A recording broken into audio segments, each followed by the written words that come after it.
support that you guys have been offering on the channel. If you guys didn't check out the video I uploaded yesterday, it was just some, I think it was some shipment gameplay that I uploaded yesterday.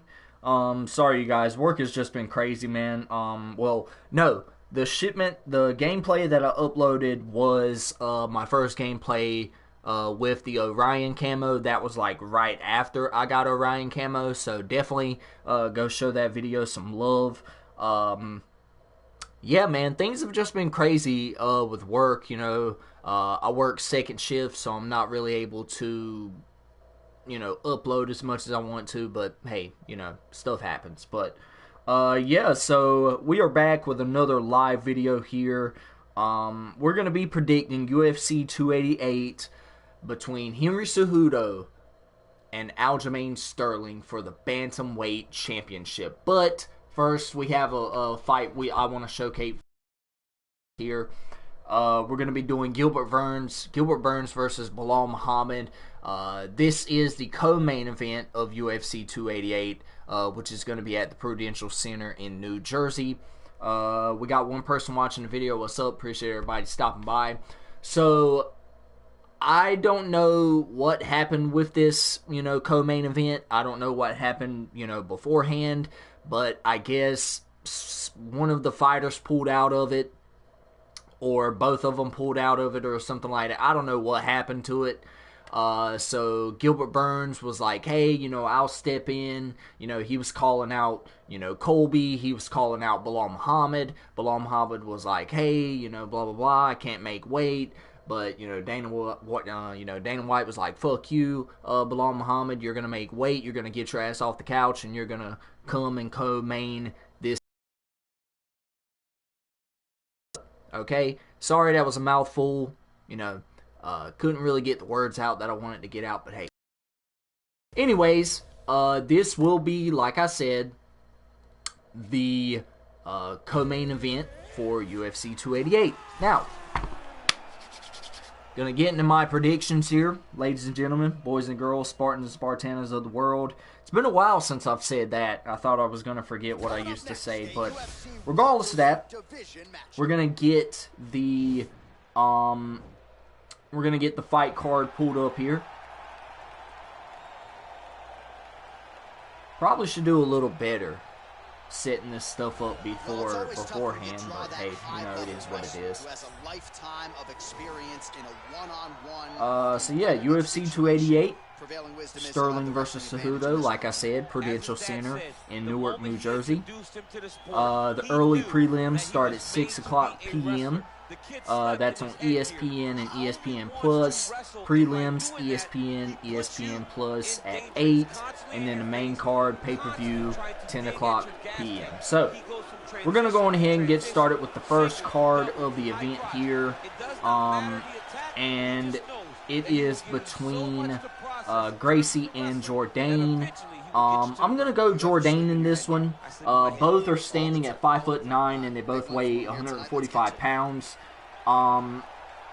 Gracie does have the 1-inch reach advantage in this one, but Jourdain lands more signature strikes, and he's more accurate with his punches, and oftentimes if you can land those big significant strikes, and you can land them well, you're going to get your guy out of there more times than not, right? However, Gracie is better when it comes to his takedown averages, and he does have a better takedown accuracy rate, but I just feel like Jourdain's going to do a pretty good job of keeping the fight standing, and he's not really going to let it get to the ground, because I'm pretty sure that's what Gracie's going to try and do. Jourdain is 13-6-1, and Gracie is 5-1. But yeah, give me Jourdain by split decision. I think the fight will be a little close, but not too close to the point to where it's like, you know, whatever. So yeah, give me Jourdain by split decision. Moving on to our next fight of the evening, we have Evelev versus Bryce Thug Nasty Mitchell. You know, Bryce Mitchell coming off of that loss against Ilya Topuria. a couple of months back. I was actually heartbroken to see him lose like that because, you know, Bryce Mitchell, man, he's like one of the more colorful characters in the UFC. And, you know, I love his personality. You know what I'm saying? He's like, he's like a mix of all of the great fighters in terms of like personality, which is absolutely cool, and he's a phenomenal fighter, right? So moving on, Bryce Mitchell does have the 3-inch height advantage. I will say it once and I'll say it again, height does not always play, you know, the deciding factor. You know, it just, you know, can intimidate some people. Both weigh in at 146 pounds. They're relatively the same age. Now, Evelev does have that 2.5-inch reach advantage, so he's going to look to keep the fight, you know, at arm's length, if you will. However, Evelev does have more significant strikes landed per minute, whereas, you know, Bryce Mitchell, isn't that what his name is?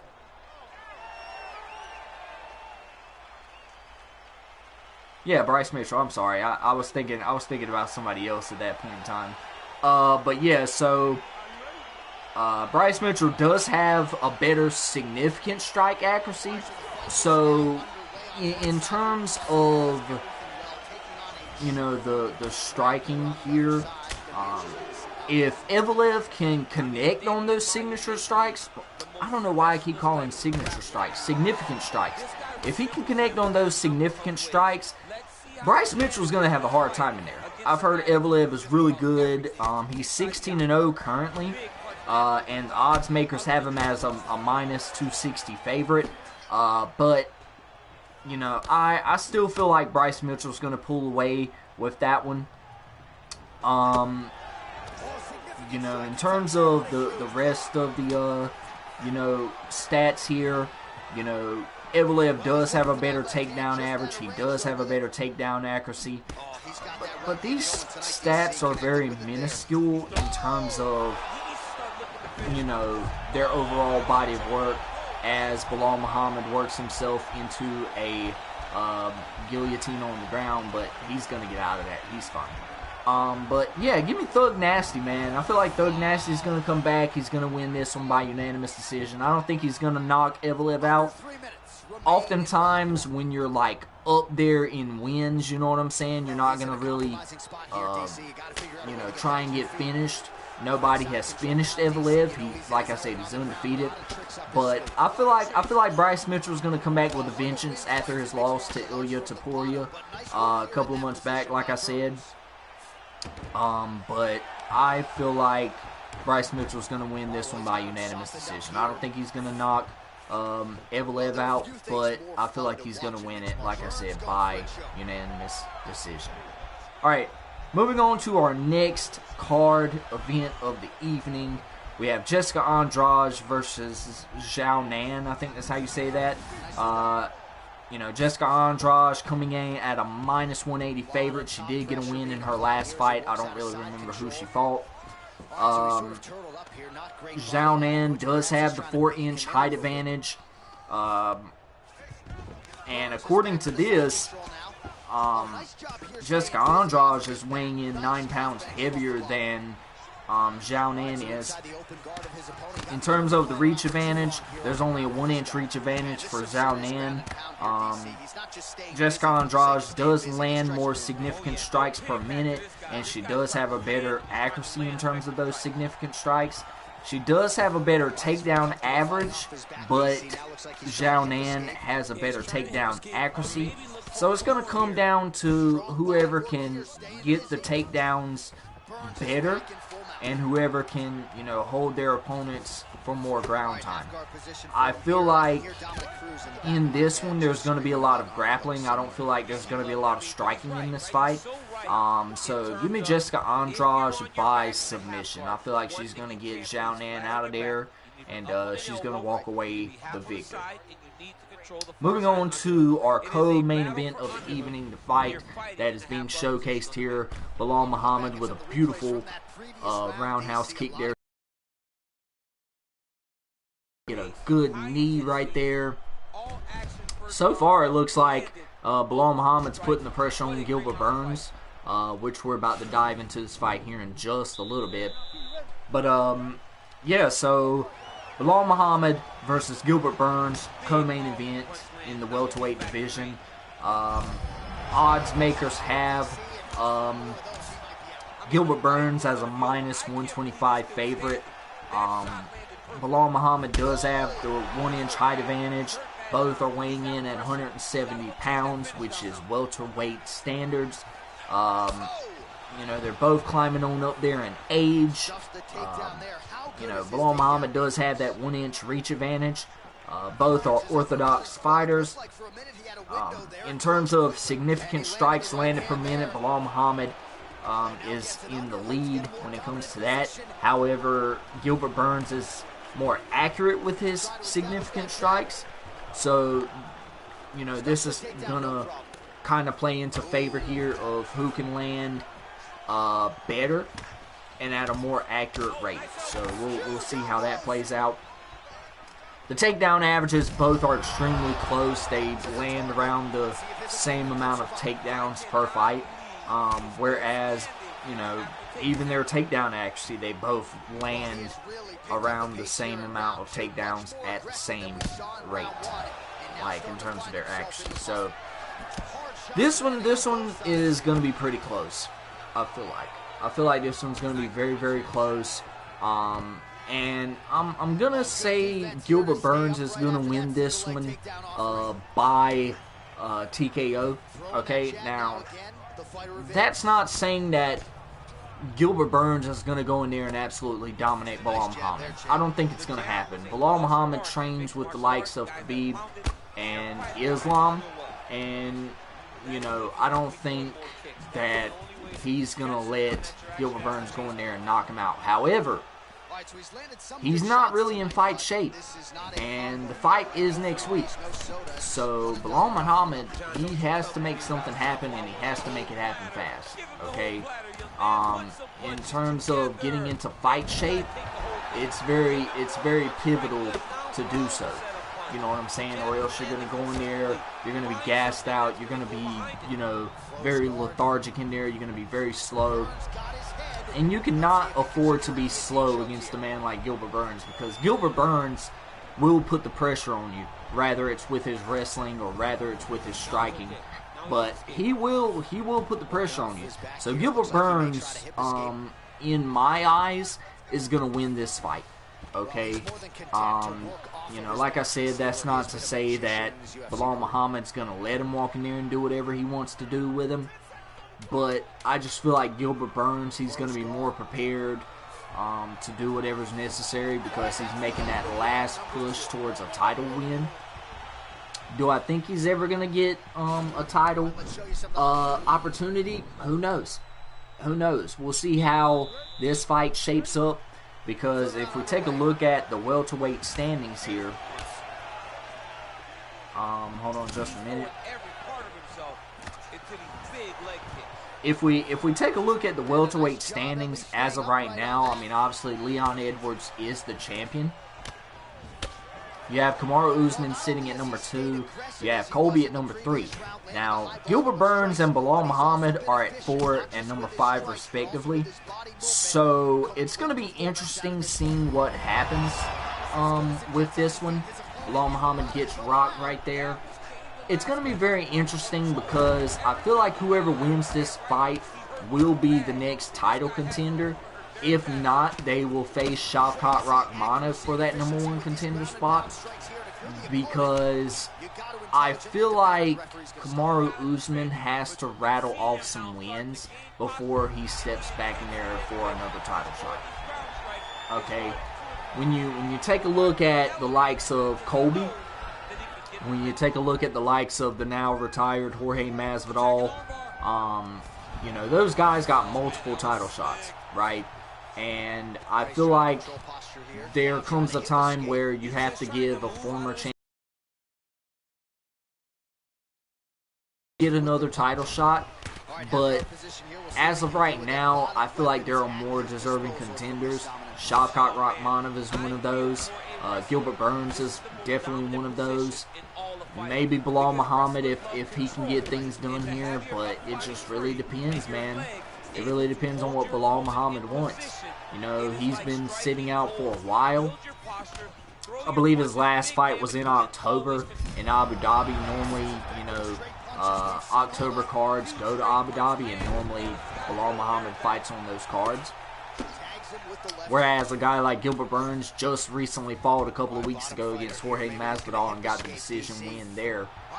So, you know, you can look at it with rose-tinted glasses and say, well, oh, you know, Gilbert Burns, yeah, give him the next title shot, you know, because he's been more active. You know, he's been, you know, the guy to kind of go in there and step in at a moment's notice. And shout out to Gilbert Burns, man. Like I said, he's making that title run. I feel like this is as good of a run as he's ever going to get at his age. You know, like I said, I think he's sitting at 36 right now, so he's not getting any younger. Him and Kamaru Usman, I think, are the same age, and Gilbert Burns just gets leveled with an overhand there. But, you know, they're both sitting at the same age, Kamaru Usman and Gilbert Burns, and it's a young man's game. So maybe we'll see contenders step in there like Shavkat. I was hoping to see Khamzat Chimaev stay around, but, you know, he's never going to make weight because my man wants to walk around as a middleweight all the time. Hell, he might even walk around at light heavyweight. Who knows? You know what I'm saying? But so far, man, this fight has been pretty competitive in terms of, you know, the activity levels here. Both have shown, you know, ground level things. Gilbert Burns going for like a kind of trip there. Not going to be able to get it to land. He was just out of reach there. Going to try and throw an overhand, throwing some uppercuts. This fight has had a little bit of everything in it, really. A little bit of kickboxing. A lot of, you know, boxing.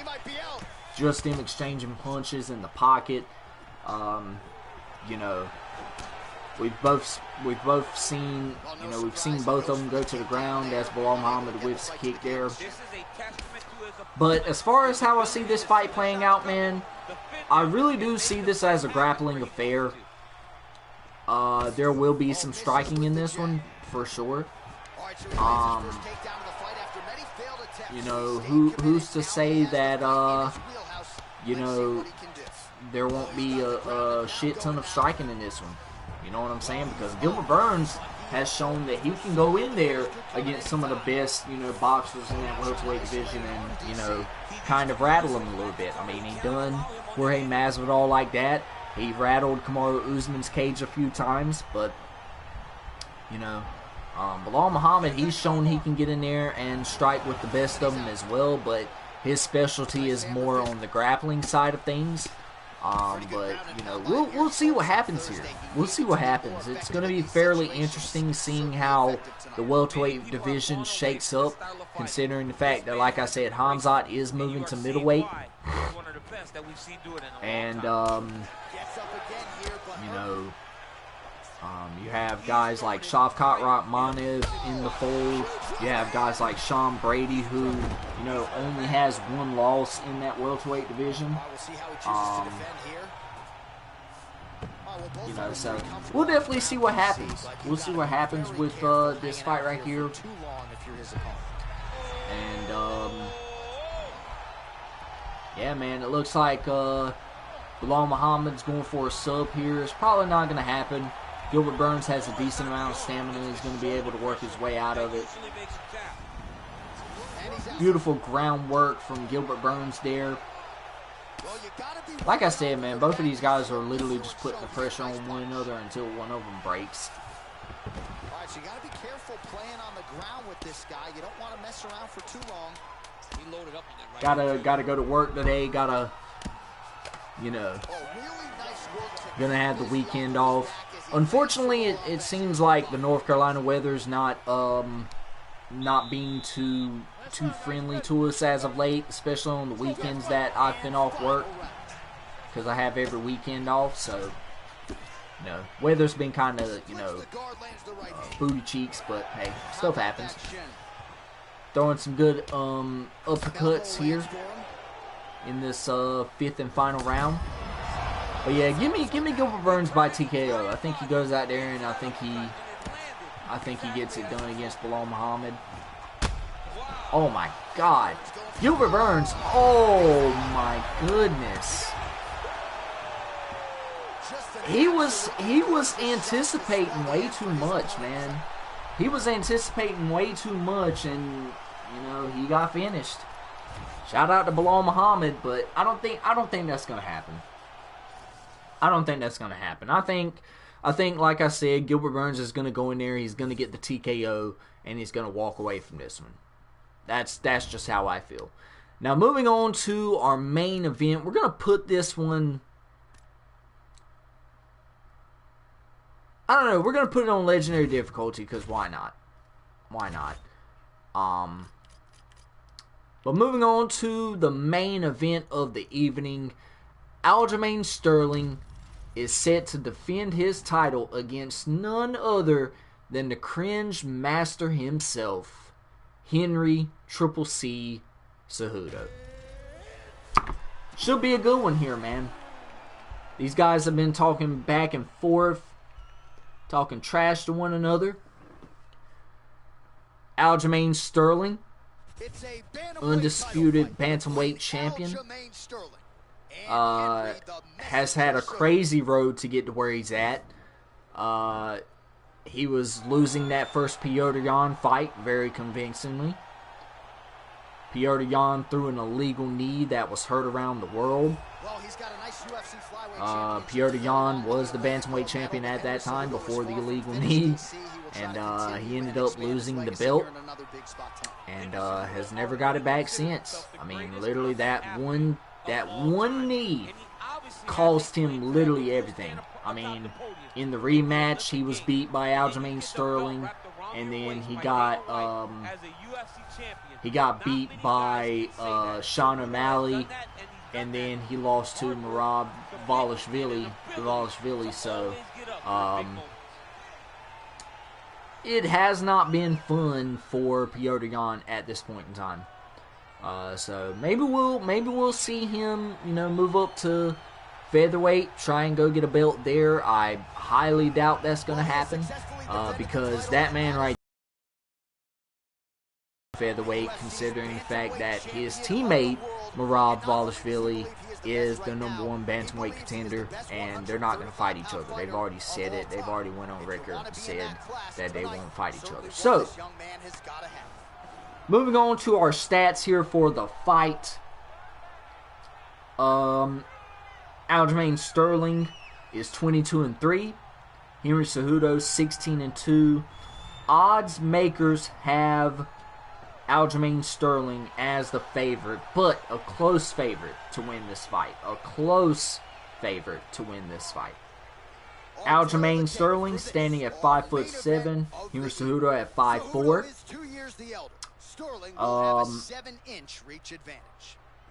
You know, Henry Cejudo is the older fighter. He is giving up a 7-inch reach advantage to Aljamain Sterling, so Aljamain has the 7-inch reach advantage in this one.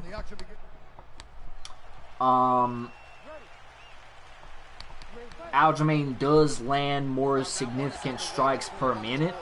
He does have a better significant strike accuracy rating. Henry Cejudo does have a little bit better takedown averages per match, and he does have a better takedown accuracy, but Aljamain Sterling has a better submission average. Now, as far as who I have winning this fight, it's going to be extremely close.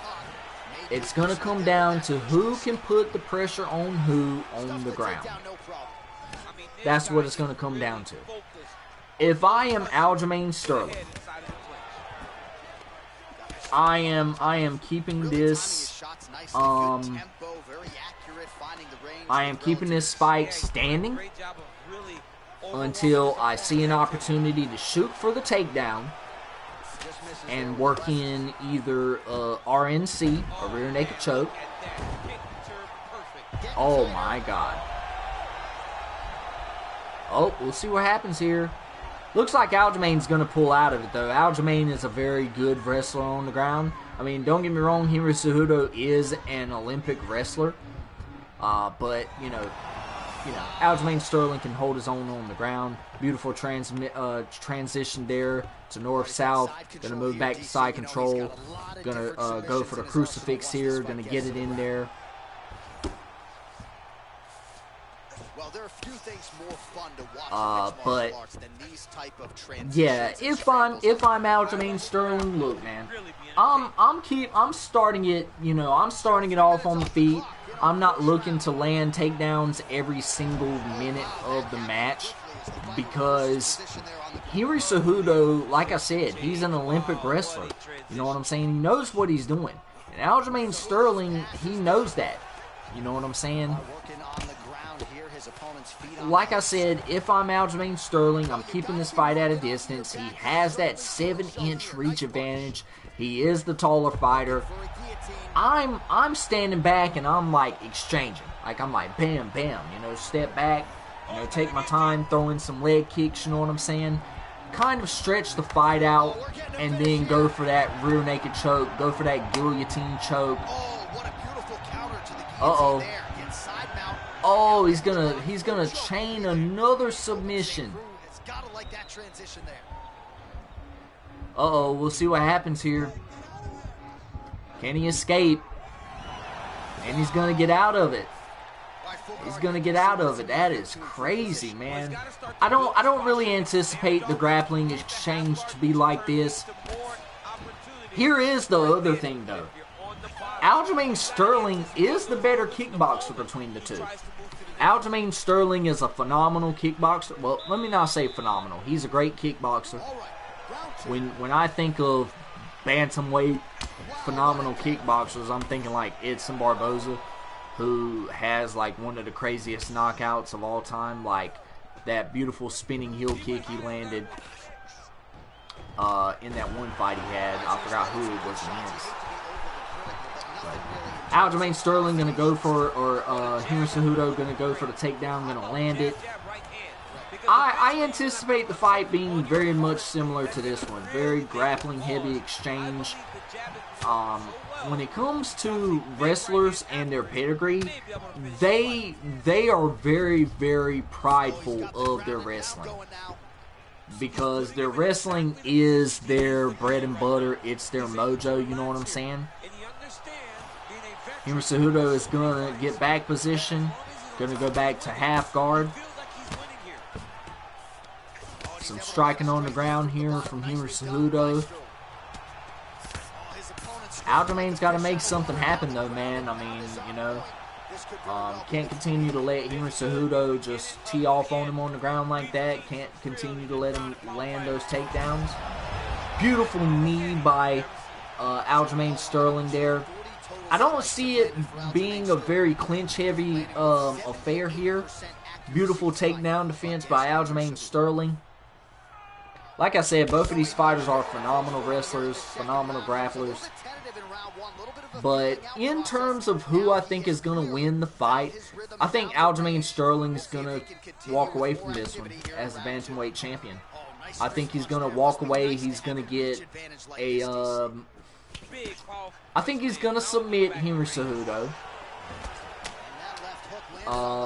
with a rear naked choke. He's going to get him out of there. Third round. I'm predicting a third round rear naked choke by Aljamain Sterling. He's then going to go to the featherweight division. Going to go for a belt there. Merab Dvalishvili champion, and they're both going to hold belts. That's my prediction. I mean, it sounds kind of dumb, you know. I could see Aljamain Sterling go up to 145 and capture a belt there. But, I mean, you have guys there with the likes of, you know, Brian Ortega. You know, you have guys there like Alexander Volkanovski, Max Holloway, Bryce Mitchell, who has a fight on this same card, right? You know, Giga Chikadze, you know what I'm saying, which we haven't heard from him in a while. But you have a lot of good featherweights in that featherweight division, so we'll see what happens here, man. We will see what happens here, but I have Henry Cejudo getting submitted by Aljamain Sterling, 3rd round by a rear naked choke. Henry Cejudo, he's been out of action for, what, 2 or 3 years now? That is a very long time to stay away from the octagon. He had to enter it back in the USADA testing pool. I would have loved to have seen Sean O'Malley fight for the title, which I'm actually surprised that the UFC didn't tap Sean O'Malley for that title fight against Aljamain, but you know, they made their decision. I don't think Henry Cejudo deserved the title shot.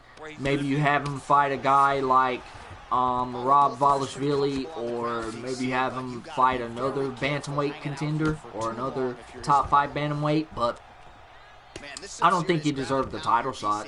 I mean, yeah, he held gold once he left the division, but the division has changed since he left, so, you know. But that's besides the point. That's just how I'm looking at it. Y'all let me know what y'all think down there in the comment section below. But, you know, so far in this 3rd round, Henry Cejudo has had the advantage in terms of the grappling exchanges here. He's going to get Aljamain's back. He's going to flatten him out. He's going to exchange some strikes on the top. Going to go back to full guard here, or full mount.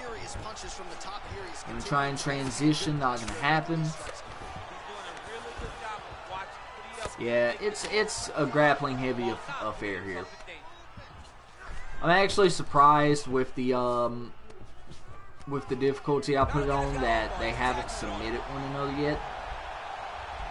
And we could be getting a sub here. Uh-oh. Uh-oh, it's not looking good for Aljamain. Yeah, he's gonna get him. He's gonna get him. He's gonna get Aljamain Sterling out of there with an armbar.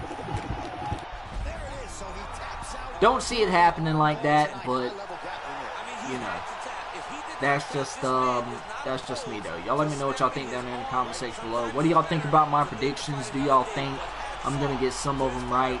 Do y'all think Aljamain Sterling will beat Henry Cejudo? Y'all drop it down there in the comment section below. But other than that, I hope you guys enjoyed the video. If y'all did, y'all drop a like, y'all subscribe, make sure your notifications are turned on so that way you don't miss a video when I upload. You guys, we have some good content coming up here soon on the channel, and you don't want to miss it. But other than that, y'all stay motivated, stay dedicated, always have that Mamba mentality, and I'll check you guys out in the next one. Peace out. The entire time.